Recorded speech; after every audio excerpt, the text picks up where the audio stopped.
Welcome to The Lens with me, Sarah Travers. The Lens is a business in the community podcast in partnership with One Young World. Well, I'm delighted that our guests today are James Bain, Chief Executive of Worldline, which is a global leader in secure payments and trusted transactions, and Jemima Lovatt, who is the founder of Thrive Future CIC, which is a social enterprise addressing gender equality by tackling taboos. Now, in this episode, we'll be exploring how businesses can support young people and others to have a balanced future. We'll also be looking at perhaps a difficult topic for many people, domestic abuse, but how support is available for and from business and from the third sector too. Well, to find out more, let's get stuck into the conversation on The Lens. James, Jemima, welcome to The Lens. James, let's begin with you. If you want to tell us a little bit and tell the listeners about yourself and how your career has developed to get you to the position you are at now in the role of CEO of Worldline. Thank you, Sarah. So, it's been an interesting journey, I guess I'd say. I left school after amazing myself to get a U in economics A-level. I then went to study geology at Kingston University, and that lasted all of 24 hours. I then took a year out and I went travelled a bit, and I ended up back at Cheltenham and Gloucester College of Higher Education, it was back in those days. I did an HND in Business and Finance. I also didn't manage to pass that. And I ended up temping for Virgin Trains in 1999. And my job was to go to the station and collect the old credit card swipe receipts from the train buffet and type the numbers into a spreadsheet. I figured that there must be a computer somewhere that could do this. So I went to some of the managers and suggested I could write them a document of how they could do this. And to my amazement, they said, go on then. So I did. That system was invested in, bought, and it was only taken off the trains about 5 or 6 years ago. I don't have a traditional background in terms of university degrees. I don't have strong academic references. I know from my perspective now, being 47, that life can throw you different opportunities. And the thing I've always done is step forward and step into them. In terms of getting into Worldline, I was moved around to Arriva, which was another rail company, and I ended up creating something called redspikedhanky.com, which is a competitor to the train line in the UK to sell rail tickets. And I ended up in a company called Atos Origin. They had this thing called Worldline. I was moved into that in 2012. My previous boss, when she took over, she asked me what I wanted to do, and I guess arrogantly said, your job, please. But to be fair, she worked with me. She gave me a chance and supported me. And I took the CEO role on the 5th of March, 2020. So I think I had a week and a half of normality before COVID kicked in. I'm married. I've got 3 boys, 22, 18 and 17. So, you really have had such an interesting journey to become a CEO, and it's quite heartening, really. What strikes me just from the limited time we've been talking, you seem to have an inner confidence. Do you think that that's been something that has helped you get to where you are today, or has it been those people who've recognised that in you? When I was younger, I wouldn't have called it confidence. I think it's probably been labelled as arrogance. There was a competitive fire there. I was pretty sporty as a child, so there was always an element of competition.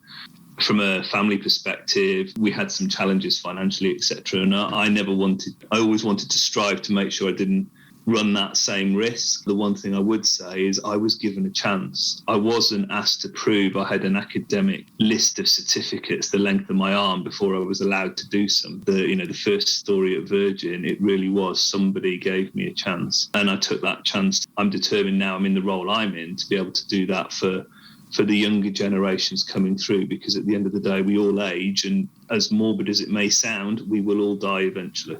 I just want to ask you quickly, in terms of when you're recruiting now, those young people that come to you, if you recognise that, you called it arrogance, I would say inner confidence, do you look for that in somebody? I do, and I proactively go out my way to give them a chance because somebody gave me a chance. It's all about the character of the individual, and I'm really clear that they will fail, they will make mistakes, but that's okay, because that's how we learn. And that's something that it's taken me 24, 25 years to actually understand truly. But it's really important that we don't just say we give people a chance, but we also put the support around them for when they fail. And the learning from failure is far more important than the learning from success. Brilliant. Okay, well, I'll come back to you in just a second, James. But let's bring you in, Jemima. You're very welcome to the Lens too. And, you know, I love your bio. It says Jemima Lovatt is a founder, social entrepreneur, trustee, and a lawyer. But you're this social entrepreneur and lawyer. They're not two titles I normally see in a bio. So I'm intrigued as to how your journey has looked so far. It's an interesting one. I often get asked that. So I suppose people see law as kind of after the event, figuring out consequences and punishments, and can be quite draconian, whereas social entrepreneurship is sort of uplifting and trying to change things and trying to prevent things beforehand. I really started out working in a domestic abuse charity after I graduated. I thought about going down the kind of city solicitor route, but didn't find it very attractive. Thought that I could probably do a bit more interesting work going into the sort of charity sector. And it was really through that I attended One Young World. Through that work that I started doing the sort of gender equality and business piece that I focus on today. Everyone around me was working as qualified lawyers. And so that seemed to be like an important step to take to really be able to represent and help people. Sort of always had both projects going on, and at various stages one has been more of a focus than the other, and I think I find that just very rewarding. Yeah, it sounds like it. But what you're trying to do is drive social change, awareness, and especially in the area of domestic abuse. I know you worked particularly for a charity that dealt with domestic abuse. Is that where you first came into contact with it? Very much so. You know, I grew up in a really happy household, very supportive, and I was totally shocked by the stories that I heard in the room when I went to this event as a university student. And I just remember thinking, everyone here who's doing something about this has had an experience. But that just seems so wrong, that we should leave it to people who have had to survive this awful thing in their life and have had to experience abuse. And we should make them then solve the problem. I think this is something we all need to get behind.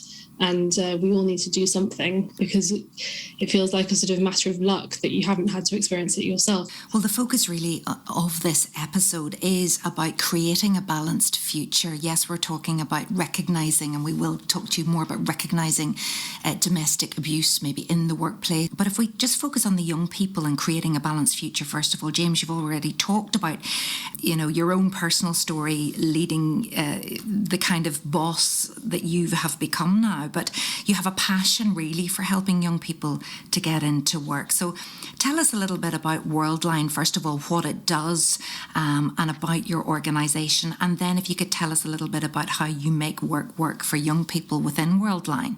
We provide electronic digital services for shops, petrol stations, hotels, train companies, that when you pay for something, we are the ones behind the scenes that move the money around, basically. So when you go into a shop, tap your card on the terminal, we provide systems that link that terminal to your bank, to the retailer's bank, and we take your money and give it to the retailer for either the service or good that you have bought. We operate in over 80 countries, and just to give you an idea of scale, we process over 400 billion euros every year of payments for various merchants, as we call them, and we provide our services to nearly 1.3 million merchants globally. You will probably use our services, if not daily, at least weekly.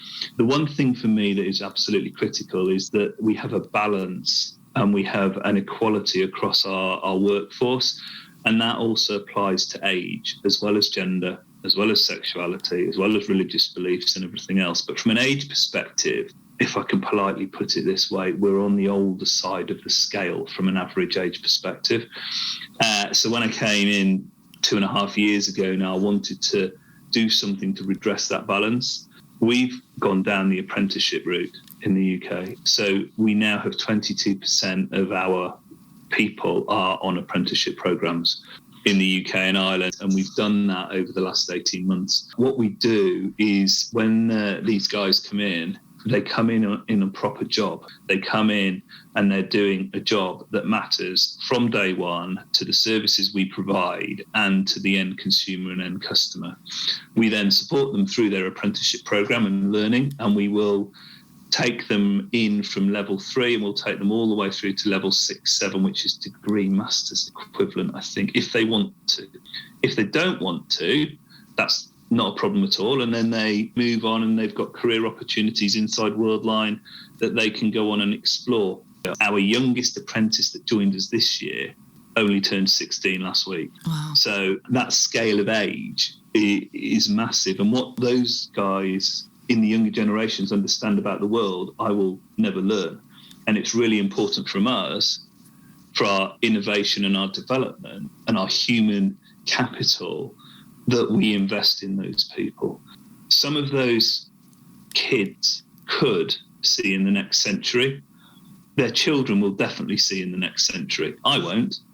So, we have to plan for the future. And what I want to do is give younger people the opportunity I was given, so that when they get to my age or my position, they are then able to have a rounded view of how they might want to lead an organisation. They hopefully will be able to understand that whilst GCSE and A-level results are absolutely critical at a point in time, it is only at a point in time. They're not absolutely critical when you're on your deathbed looking back at your regrets. No. So it's really important to have for me to have that rounded perspective. The middle-aged amongst us think that working from home is perfect and that it can be absolutely fine, and why do we need offices? Sure. All of my apprentices want to be in the office 5 days a week because they want to build a community. Mm-hmm. They don't want to be in their bedroom on Teams. And I think the media push around virtual working is driven from a certain demographic of the population that isn't truly understanding what the young people of today actually want and are demanding. It's really interesting, some of the debates we've had, and it's opened our eyes, if I'm perfectly honest, into how we work going forward. And our ears, I suppose, too, James, because that requires you to listen, not just decide this is what everybody wants based on what we want or what we think young people want. If we look at the statistics across the UK, in some ways it seems like we're doing okay for young people, with our youth unemployment rate about 4% lower than the rest of Europe. But in the most recent government statistics, the number of 16 to 24-year-olds who are economically inactive increased by 15,000 from the previous quarter. So how do we reach the 16-year-old? And we go to local schools and we share what we do. We show some evidence of what we do. I think one of the benefits we have from a maybe shiny bright light perspective is we're a technology company, computer science company. A lot of the youngsters join us because they want to learn how to code. It's a skill set that will be needed going forward. The other thing we do is we work with recruitment agencies and we work with our apprenticeship providers to get deep into the websites that we need to go after, the different bodies around the UK that we can engage with to generate the demand. This year we have recruited in June 50 apprentices, or they started in June. We started the recruitment process in February. We had 1,000 applications for 50 positions. Gosh, right. You're doing something right, and the message is being heard. Worldline, interestingly, was also named as one of the Times top 50 employers for women in 2022 in the UK. So, that's something I'm sure you're very proud of as well, James. I'm extremely proud but humbled. We still have more to do. From a gender equality perspective, at a global level, we have what we call a Trust 2025 commitment, where we want 30% of our senior managers to be women by 2025. We're on our way to do that. But from a UK perspective, it's really important that the work the teams do in terms of redressing some of the imbalance of the past is recognised, and the recognition from Times Top 50 is brilliant. And what we've said internally is amazing, and we're very proud of it. The challenge is going to be making sure we can maintain it. We've got some stuff we need to do, particularly around family policies, etc. So we've just agreed internally to increase our paternity leave from 2 weeks to 6 weeks for men or for partners to help with childcare. We're giving partners and grandparents days off to attend first day of school, assemblies, nativity plays, all those sorts of things. And that's just one example of the feedback that we had from going through the process. So, yes, it was amazing to win it, but it was very humbling because it also helps us understand what else we can do and should be doing and should be looking at. So there were big gaps there. Jemima, do you see a gap between young men and women entering the workforce? And what are those challenges from your perspective at the minute? Yeah, I think there are gaps between young men and young women entering the workforce, particularly when you consider the very high rates of domestic abuse and sexual harassment that young women experience, and how that must be affecting their performance at work. The Office for National Statistics found that women aged between 16 and 19 and between 20 and 24 were actually the most likely of any age category to be the victims of domestic abuse. And UN Women UK researchers found that 97% of women aged between 18 and 24 have been sexually harassed. So we know that these issues are really very acutely felt by young women. And we know that domestic abuse and sexual harassment more broadly affects performance at work. So this must be having an impact on young women when they're entering the workforce. And one thing I always observe whenever I'm talking to people about these issues is that, even if it's not themselves that has experienced domestic abuse or sexual harassment, a lot of young women are likely to be supporting a friend who has. And for both the young woman survivor and also her network of supporters, there's a huge emotional and psychological toll that's carried to work. And from what I've observed, these issues just aren't affecting young men to the same degree. Jemima, can I just come in there? Because, there are a lot of statistics there. Some people will be nodding in agreement. Others might be really shocked about what they're hearing. Can you give us some context? There's definitely the fact that it's kind of recognised a lot more and talked about, and there's a higher level of awareness and therefore a higher level of disclosure, I suppose. But what's more shocking to me, especially from the UN Women UK research, was that 96% of women did not report those situations because they didn't think that it would change anything. And so whilst they're experiencing it, there seems to be this higher rate amongst young people. There's still a kind of belief that reporting won't change anything, that there's no point in kind of disclosing or coming forward or trying to change and trying to look at why these things are happening amongst young people. And I think that is really concerning because that's like the same rhetoric that we've heard from kind of previous generations, kind of ignoring the problem that seems to continue. So tell me more about your organisation that you have founded yourself, Thrive Futures, specifically dealing with this issue. We all sort of sat down and said, well, if any of us had an experience of domestic abuse and we went to our employer, they wouldn't really know what to do with us. I mean, they wouldn't have any policy, there's no policy in place, there's no training on this, there's no kind of awareness that this issue might be affecting us. And so we started researching that topic and we created a business case around it and we presented that to businesses, and that was really how we got some interest from some big corporates, and that really took off, and then I formalised it as Thrive Future. You said you had a lot of interest in some of the large corporates, but did you face any challenges as well?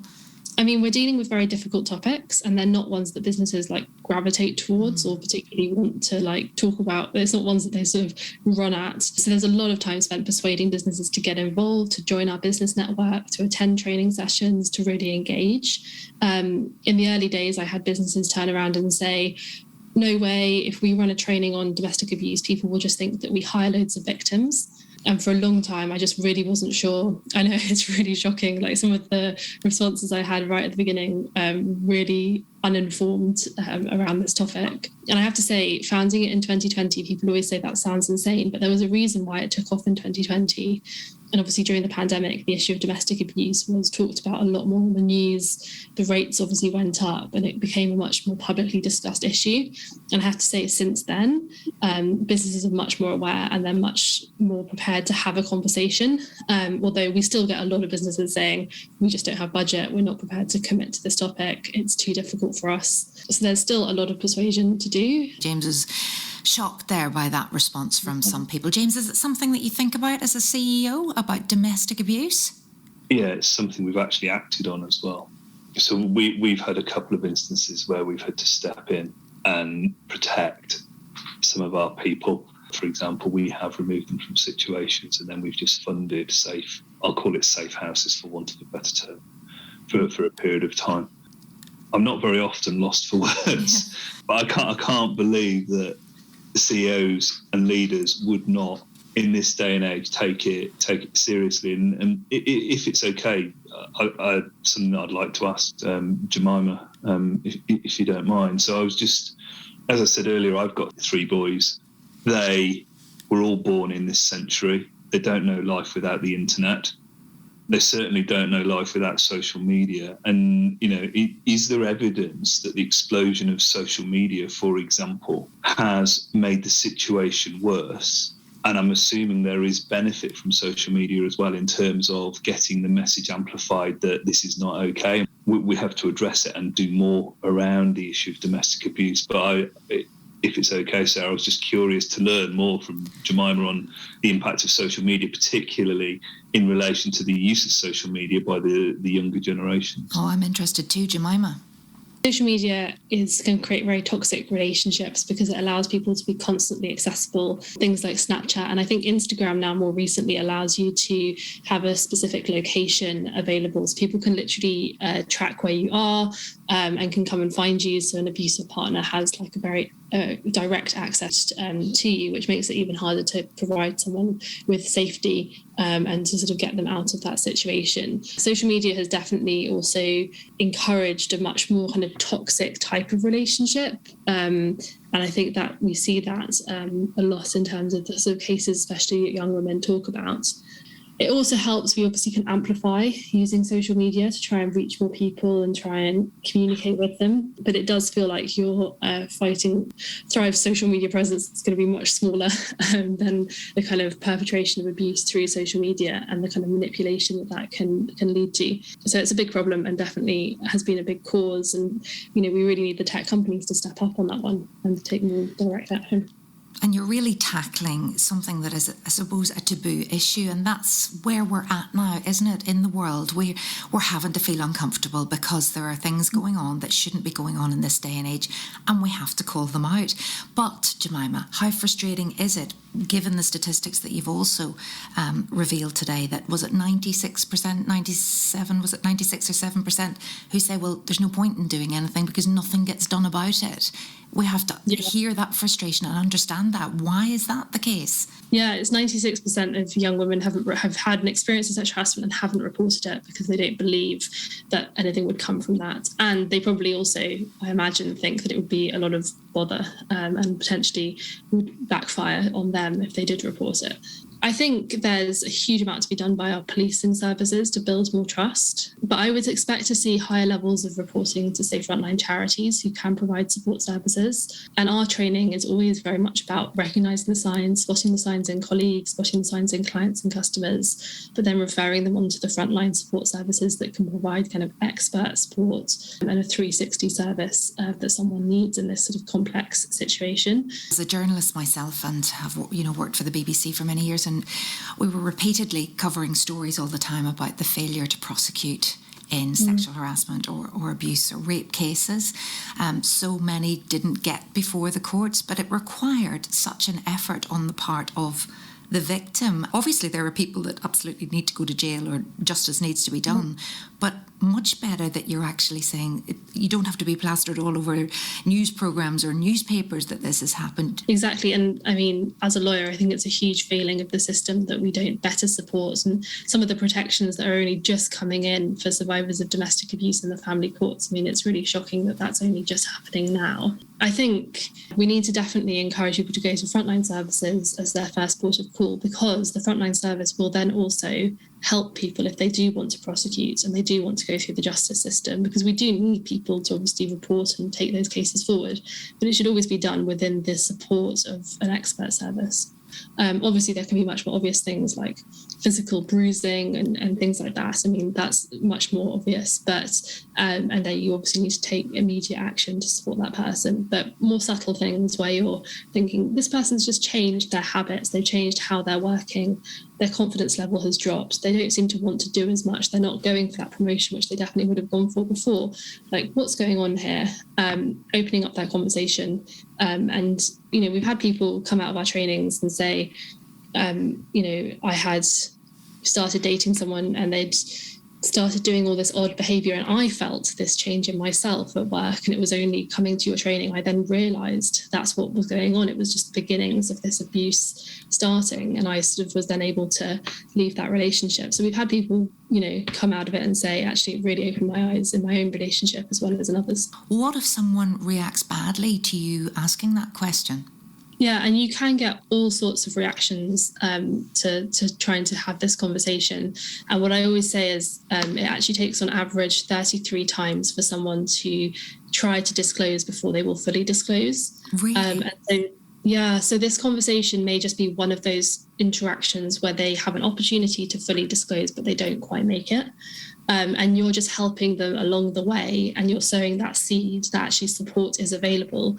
In that moment, they may feel caught and in a corner and like they don't want to disclose and they're very scared. They'll walk away and they'll think, actually, wait a second, what did Jemima say about that refuge that's down the road that I can give a call to when I'm on my own, you know, and when can I actually reach out for some help, but maybe privately. The other thing we always say is to try and make meeting rooms available. So if you can have meeting rooms openly available for people to freely book, then people can have these conversations. They can call the frontline charities when they're not at home, they're not with the abuser, they're in a private space. That's a really key step that we always put into policies. But, you know, people can react really badly, and, you know, people are not going to be the typical victim. The typical victim is sort of terribly grateful and really sort of like a mousy person that's like really pleased that you've stepped in and helped them and is ready to be helped and saved. Like, so few people are really like that. James, does this speak to you? Do you want to know more? Yeah, I think for me there's just some things that I wanted to ask just to help my understanding. I wanted to ask around when you're doing the training and people first come in and you're talking about domestic abuse, and I may be, you know, being judgmental here, but my assumption is when people come into that, they would expect to be talking about physical violence, whereas actually, you know, coercive, controlling behaviour, gaslighting, for want of a better term, I think with technology that we have these days is becoming far more prevalent than ever before. And, you know, is that something that you see regularly in the work that you do? The vast majority at the beginning of the training will say physical, hitting, beating, some sort of physical abuse. And then we introduce them to all 5 different types of abuse: psychological, physical, sexual, financial, emotional. We talk through what that looks like. And honestly, that can be one of the most eye-opening aspects of the training. It's just that wider definition of what domestic abuse is. Thank you. Just from our perspective, so what we do, particularly around the mental health, is I believe that has to be dealt with by professionals. We have a group facility where people can phone and talk to, but what we also do in the UK is we work directly with a psychology company and we have them basically on call. We do need people to feel comfortable that they can open and share where they are having challenges. I think, you know, we've still got a lot of work to do with domestic abuse particularly, and after listening to you, I'll definitely be in touch. And James, I just want to talk to you a little bit, because we're talking about, yes, domestic abuse, very serious subject. There's some shocking statistics. It's been a real wake-up call during this episode. What Jemima has outlined has really made me think differently. But if we go back to that recruiting young people in the first place, you're maybe recruiting on certain skills, certain capabilities, certain abilities, certain type of person. These people, hopefully, you're going to put into a pipeline and then develop them to become leaders, to become people managers. How do we get these compassionate people at the recruitment stage? How do we get, because being a manager now is so much more than just making sure that you sell or that your people, you know, are turn up on time. What we do when we're recruiting the apprentices is we do have a apply here, click link, fill form in process, but then we do filtering of the application, and we use this psychology company to help us filter the applications. So we're already at that stage looking for people that have already got more of a broader, compassionate personality. And it's really important for me that it's compassionate, not empathetic, because compassion is care with action. Empathy can sometimes lead to just talk with little action. The apprentices, they go through an induction program where, again, we teach them as much as we can at an early stage around how to be compassionate, how to look out for different traits in different people, how to work with different people. I'd far rather have a compassionate, broader person because I can teach them the skills and capability. We've got to where we are by trying, learning, succeeding, failing, and learning and going again. I'd really be keen to know if you have any questions for James, perhaps Jemima. Yeah, absolutely. I mean, I find it really interesting listening to your journey, and I feel like having kind of fallen into entrepreneurship myself as well. I just wondered if you had any kind of advice for me at this earlier stage in my career about things you learned from, and any advice that you can give me. I think the learnings for me is that mistakes happen, and you will make mistakes, and don't beat yourself up about making mistakes, because otherwise you won't progress. Things will fail, and it's how you react and come out of the failure that I think is important. When you start off on entrepreneurship, and you have a spreadsheet and you build a business plan and you have a revenue line, and it only goes one way, yeah, that's not true. It will go many, many ways, and it will go in journeys, and doors will open that you never thought would open. And, my biggest piece of advice is when the door opens, walk through it before it shuts, because you never know what's on the other side of it. Yeah, good advice. Thank you. And James, do you have any final question for Jemima?